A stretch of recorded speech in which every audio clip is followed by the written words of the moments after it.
Assalamualaikum warahmatullahi wabarakatuh. Pada kesempatan kali ini aku akan menjelaskan dan juga berdiskusi mengenai pembahasan soal UTS ilmu ukur tanah. Sebelum kita memulai ada beberapa hal yang perlu aku garis bawahi. Di sini soal yang di UTS yang dibuat itu oleh Pak Arif Laila Nugraha untuk kelas A. Untuk kelas lain itu nanti ada soal tersendiri. Di sini ada perbedaan mengenai pemaparan materi, sehingga di UTS ini merupakan materi yang diberikan ke kelas lain itu untuk UAS. Di sini ada 4 soal, 2 soal kualitatif dan 2 soal kuantitatif. Untuk soal yang pertama itu kita diminta untuk bagaimana ilmu ukur tanah mampu membantu dalam pelaksanaan pekerjaan sipil. Mungkin kita langsung aja. Untuk pelaksanaan pekerjaan sipil dengan ilmu ukur tanah, itu pada intinya ilmu ukur tanah akan membantu teknik sipil untuk mengetahui ukuran-ukuran dan kontur permukaan tanah digunakan untuk persiapan gambar rencana. Dan juga di bidang-bidang seperti perencanaan irigasi, kita akan membutuhkan peta kontur untuk menentukan aliran air irigasi. Dan juga kita akan membutuhkan galian peta kontur untuk menentukan galian dan timbunan dari bangunan kita. Setelah itu, untuk soal yang kedua, tahapan-tahapan dalam melakukan kegiatan survei dan pemetaan. Ada 4 tahapan utama. Yang pertama, survei penyuluhan. Yang kedua, survei pengukuran atau pengambilan data. Ketiga, pengolahan data. Dan keempat adalah penyajian data. Untuk lebih lengkapnya, mungkin bisa dibaca di SNG. Lalu di sini aku akan jelasin mengenai soal nomor 3. Kita baca dulu soalnya. Diberikan ilustrasi pemetaan sebagai berikut. Jika azimut awal A12 7x, hitung koordinat titik 2, titik 3, dan juga titik 4. X sama dengan 4 dan Y sama dengan 2. Kita plotin dulu buat apa yang kita ketahui. 12 102, jarak 23 75, jarak 34 di sini 154, dan kita juga mengetahui bahwa koordinat di titik 1 sebesar 904 derajat dan 1002 derajat. Setelah itu diketahui juga azimut 12 sebesar 74 derajat. Pertama-tama kita harus mencari koordinat di titik 2. Di sini kita sudah diketahui bahwasanya sudah ada azimut 12, jarak 12, dan juga titik koordinat 1, X1 dan juga Y1. Kita diminta untuk mengetahui koordinat titik X2 dan juga Y2 di mana kita dapatkan melalui penambahan delta X dan juga delta Y. Untuk itu, untuk mencari X2, maka kita tambahkan dari koordinat titik X1 yang sudah kita ketahui dengan D12 atau jarak 12, di sini jarak 12, dikali sin alfa 12, sin alfa 12, azimut 12. Setelah itu azimut 12 itu kita cari atau di sini sudah diketahui ya tadi azimut 12 74 derajat. Di sini azimut 12. Ini. Azimut 12 yang dimaksud dengan azimut 12 pada titik P2. Setelah itu kita masukkan aja X1 904 ditambah 102 kali sin 74 hasilnya 1002,04 derajat.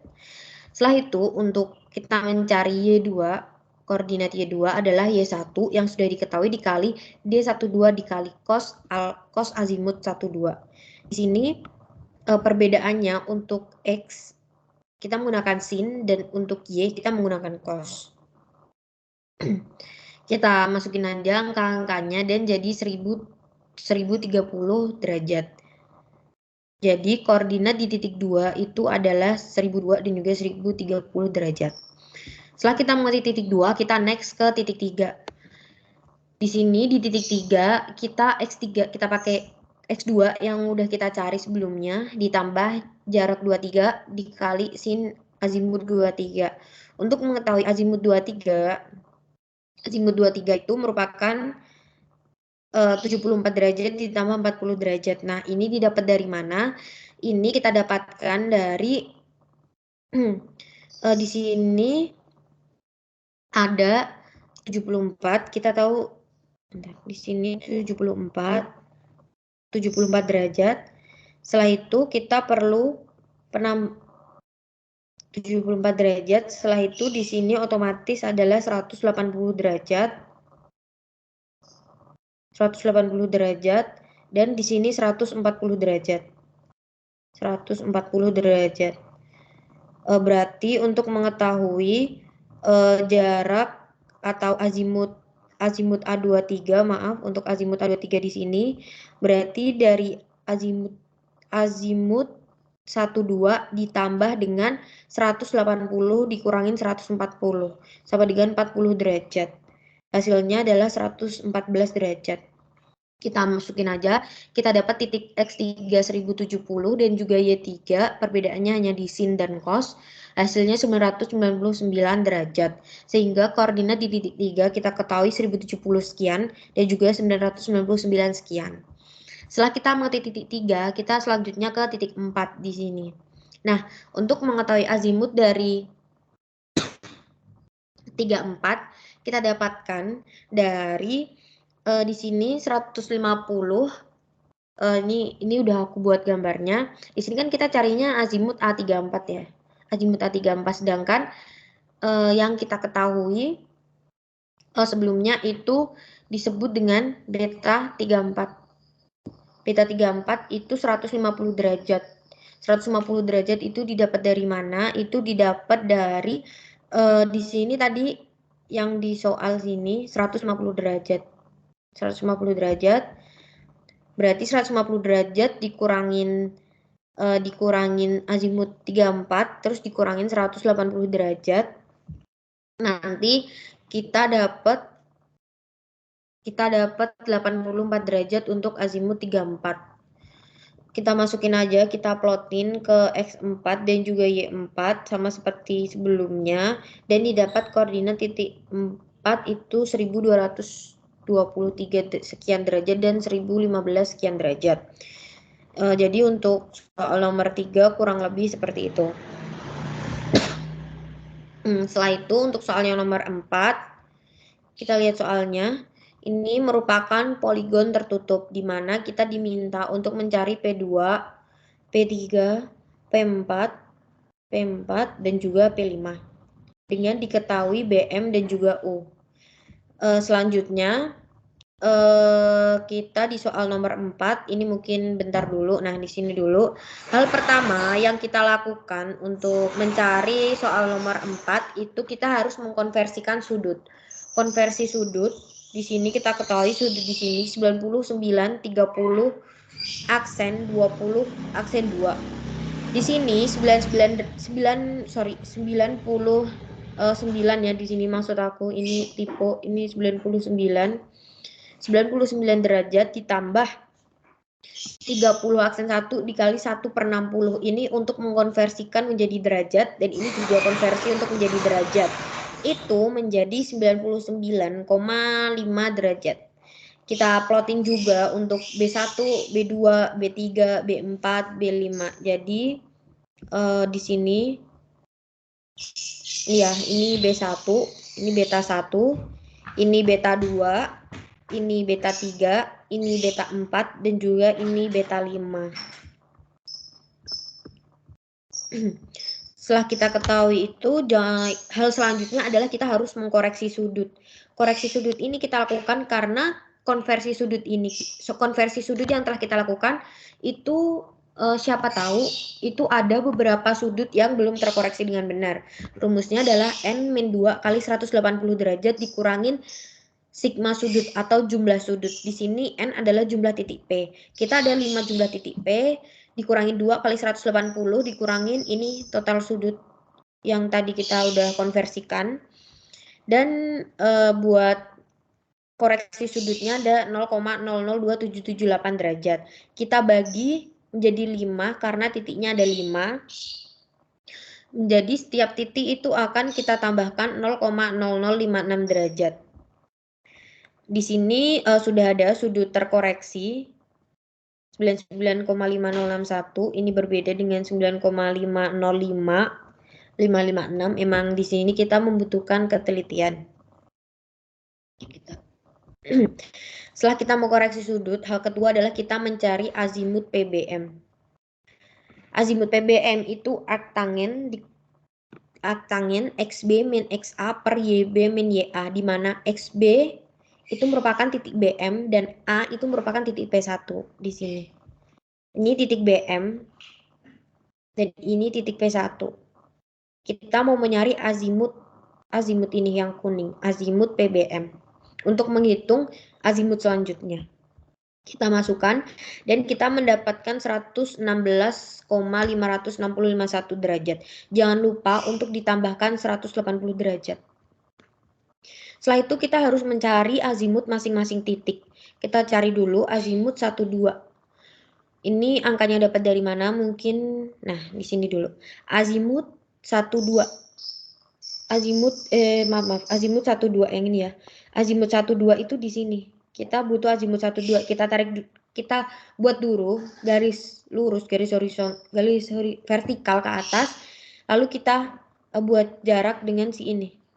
Si poligonnya. Nah, ini namanya azimut 1, 2. Untuk mencari azimut 1, 2, kita bisa gunakan dari azimut PBM yang dari sini, titik sini sampai sini dikurangi dengan 104 derajat yang sudah diketahui. Sehingga nanti didapatkan azimut 1, 2 di sini. Berarti azimut PBM dikurangin dengan 104 derajat menjadi 12,5065 derajat. Selanjutnya kita harus mencari azimut 23. Azimut 23 itu kita tarik lagi garis lurus ke atas. Tarik lurus ke atas. Setelah itu kita cari azimut 23. Azimut 23 itu dari si garis lurus ke atas itu sampai dengan kita menatap lagi. Nah, si poligon ini. Untuk mengetahui azimut 23, kita dapatkan dari azimut 12. Kenapa itu bisa azimut 12? Karena azimut 12 kan tadi kita tahu nih di sini. Nah, kita ini buat garis lurus. Set. Terus kita dapat azimut 12 di sini. Setelah itu kita juga di sini ada beta 2 dan juga nanti kita tambahkan 180 derajat. Nanti kita dapat azimut 23 di sini ya teman-teman. Jadi ini azimut 12 ditambah 114 itu sebagai beta. Setelah itu kita tambah 180. Nah, untuk selanjutnya untuk azimut 34. Azimut 34 itu kita dapatkan di sini azimut 34. Azimut 34. Azimut 34 itu kita ketahui dari mana? Dari sebelumnya kan kita udah nyari azimut 23. Azimut 23 kan segini ya. Nah, di sini kita plotin juga azimut 23 segini. Nah, sedangkan kita butuhnya cuma azimut 34 cuma sampai segini. Berarti perlu kita kurangin 180 derajat dan kita tambah dari beta ini, beta 3. Nah, di sini 307 itu dari azimut 23, kita tambah beta 3. Setelah itu kita kurangin 180 sehingga kita dapatkan 248 untuk azimut 34. Selanjutnya kita cari azimut 45. Untuk azimut 45 kita tarik lagi juga garis lurus, kita butuh azimut 45 sampai ke sini. Jadi jarak sini adalah azimut 45. Kita plotin juga azimut 34 ke sini. Azimut 34 kita tambah dengan beta ini. Setelah itu kita kurangin 180 derajat. Nah, setelah itu kita akan mendapatkan azimut azimut 45 sebesar 173,880 derajat. Selanjutnya kita mau nyari azimut 51. Azimut 51 itu dari kita tarik garis lurus lagi, lalu kita cari azimut 51 sebesar ini. Kita dapat dari mana? Kita dapat dari plotin juga azimut 45 ke sini. Setelah itu jangan lupa di sini juga ada beta 5. Setelah itu kurangi 180 derajat. Mungkin kenapa harus dikurangi 180 derajat? Di sini ini buat perumpamaannya. Ini dan juga ini. Nah, mungkin teman-teman di sini yang kita butuhkan kan cuma data ini aja ya. Azimut 51. Azimut 51. Sedangkan yang diketahui itu sebanyak 3 ini. Sehingga kita perlu untuk mengurangin ini mungkin sorry. Aku ulangin. Di sini mungkin ada beta 5. Setelah itu di sini kita ketahui adalah azimut 43. Kenapa kita kurangin 180? Kan kita hanya butuhnya ini aja ya. Ini aja, berarti kita butuhnya cuma ini doang. Nah, untuk mendapatkan 180 masih ada sisa ini, dan ini yang totalnya adalah 180 derajat. Jadi maka dari itu kenapa dikurangin 180 derajat. Untuk yang lain-lainnya kurang lebih juga kayak gitu.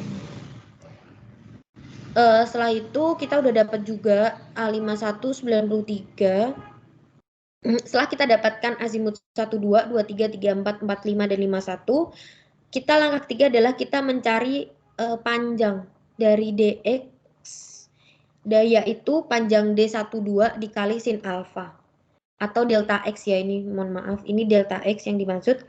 D12 itu yang udah kita ketahui di sini. Nanti ini D12, 74650. 74650 kita kali sin dari ini azimut 12 yang udah kita cari sebelumnya. Didapatkan 16 sekian. Kita juga plotin ke untuk 23, 34, 45, dan 51. Setelah itu kita jumlahkan jadi negatif 0,7061, kita positifkan karena kita akan mengkoreksi dia. Ini untuk penjumlahan dari D atau panjang keseluruhan poligon.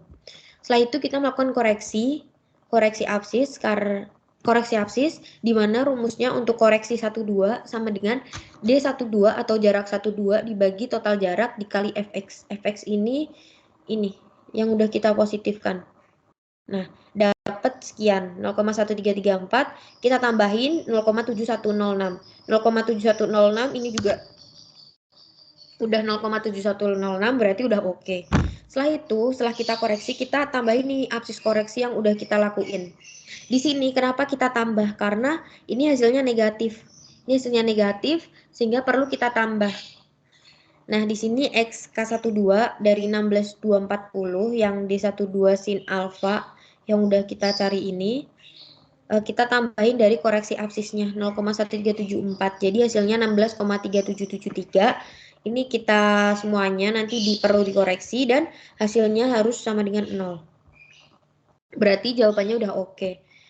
Nah, setelah kita cari delta X, kita cari delta Y.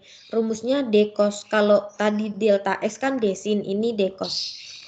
Kita sama plot jarak 12 kayak tadi, terus ini pakai azimut juga, azimut 12. Kita totalkan atau kita jumlahkan. Setelah itu untuk fx-nya kita negatifkan. Setelah itu kita koreksi menggunakan D12 per sigma D kali FY. FY-nya ini yang negatif, hasilnya min 0,1335. Kita jumlahkan ini juga. Ini sudah sama dengan ini, berarti udah oke. Setelah itu kita koreksi ordinatnya atau Y-nya menggunakan D12 cos 12 yang udah kita ketahui ini 72,862 ditambah K12 min 0,1355. Nah, ini mungkin tadi kenapa kita harus mindahin karena lebih gampang aja kita plusin semua, nanti buat negatifnya nanti nggak perlu pusing-pusing. Ini nanti dapat 72 bla bla bla bla sampai ke bawah semuanya nanti harus sama dengan 0, berarti udah oke. Setelah kita dapat tadi yang ini buat delta X, ini absis terkoreksi udah dapat, ini ordinat terkoreksi udah dapat, selanjutnya kita mencari koordinat titik. Di mana rumus koordinat titik untuk koordinat X2 sama dengan X1 yang udah diketahui ditambah delta X. Delta X itu di XK12. Nah, di sini absis terkoreksi untuk XK12. Kita plotin aja, kita masukin, nanti hasilnya jadi segini. Setelah itu ini juga kita plotin sama menggunakan delta Y yang ini 72 sekian ini kita masukin ke sini. Pokoknya. Nah, ke sini jadi 1072. Jadi koordinat untuk P2 adalah 1016,377 dan 1072,727 derajat. Yaitu kita plotin semua yang ada di sini sama. Nah, ini nih untuk X1 kita cek lagi nih, X1 ini kan pakai X5 ya, 910 Setelah itu kita tambahin KX51 sebesar 59,51 dan hasilnya harus 1000. Kenapa 1000? Karena kita di soal tadi kita ketahui nih bahwa P1 yang kita ketahui adalah 1000,1000.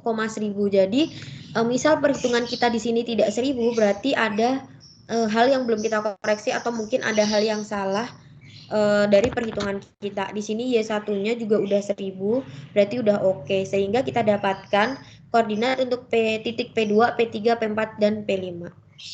Mungkin itu yang udah aku bahas. Untuk kurang lebihnya mohon maaf. Kalau ada pertanyaan atau mau berdiskusi dipersilahkan di secara pribadi. Mungkin sekian dari aku. Wassalamualaikum warahmatullahi wabarakatuh.